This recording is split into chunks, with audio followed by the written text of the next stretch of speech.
భవిష్యత్తులో వచ్చే సమస్యల గురించి ఎప్పుడైనా మాట్లాడారని చెప్పేసి నేను అడుగుతా ఉన్నాను. ఇవన్నీ కూడా ఈ తప్పుల నుంచి ప్రజల దృష్టిని మరల్చడానికి ఇటువంటి బురద రాజకీయాలు చేస్తారని చెప్పేసి కూడా నేను ఈ సందర్భంగా తెలియజేస్తాను.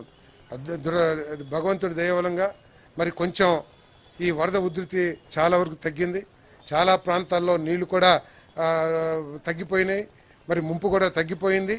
ఇప్పుడు బాధ్యత ఏంటంటే ప్రభుత్వానికి ఏదైతే ముఖ్యమంత్రి గారు సమీక్షిస్తున్నారో పర్యవేక్షిస్తున్నారో శానిటేషన్ ప్రతి చోట్ల కూడా చాలా బాగా చేస్తున్నారని చెప్పేసి ప్రజలందరూ కూడా చెప్తున్నారు.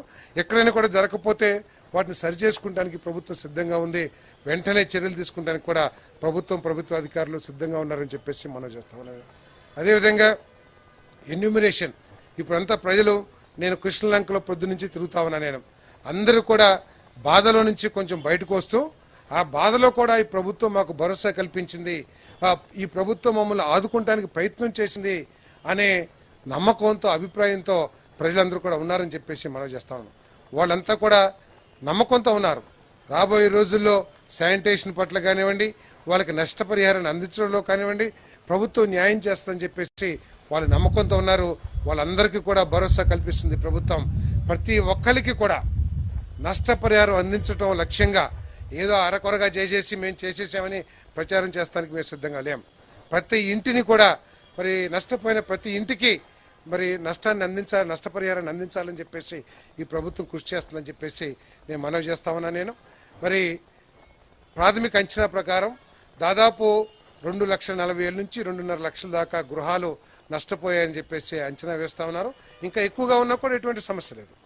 మరి వీటన్నిటినీ కూడా ఎన్యూమరేట్ చేస్తానికి 1,700 టీంని ఈ ప్రభుత్వం ఏర్పాటు చేసిందని చెప్పేసి మనం చేస్తాను. ప్రతి టీంలో కూడా మరి deputy tahsildar, revenue inspector, welfare assistant, ఒక పోలీస్ వీళ్ళందరితో ఒక టీం ఏర్పాటు చేసి ప్రతి సచివాలయానికి ఒక ఐఏఎస్ అధికారి, ఒక డిస్ట్రిక్ట్ స్థాయి అధికారి, దానికి తోడు ప్రజాప్రతినిధుల్ని పర్యవేక్షించడానికి ఏర్పాటు చేసి ప్రతి చోట కూడా ఎన్యూమరేషన్ ట్రాన్స్పరెంట్గా చేయమని చెప్పేసి మరి ఒక యాప్ కూడా ఏర్పాటు చేసింది ప్రభుత్వం. దాంట్లో అన్ని ఏదైతే ఎన్యూమరేట్ చేశారో అవన్నీ కూడా దాంట్లో యాప్లో అప్లోడ్ చేస్తారు. ఎవరిదైనా లేకపోతే తప్పకుండా అధికారులను సంప్రదించండి, వాళ్ళందరికీ కూడా న్యాయం చేస్తామని చెప్పేసి కూడా ఈ సందర్భంగా తెలియజేస్తామని నేను. మరి చాలామంది ఈ నష్టాన్ని, ఎందుకంటే ఇది చాలా సుదీర్ఘకాలం వరదలు కొనసాగినాయి కాబట్టి దాదాపు 9 రోజులు కొనసాగినాయి కాబట్టి మరి చాలామంది ఇళ్లకు తాళం వేసి వాళ్ళ బంధువుల ఇళ్లకో లేకపోతే దూర ప్రాంతాలకు వెళ్ళారు. వాళ్ళు కూడా ఎటువంటి అధైర్యపడక్కర్లేదు.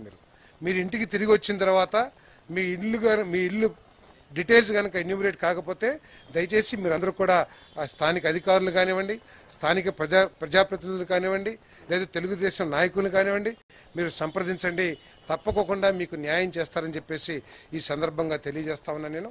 మరి అదేవిధంగా జిల్లాలో కూడా మరి చాలా చోట్ల రైతులు తీవ్రంగా నష్టపోయారు. ఎందుకంటే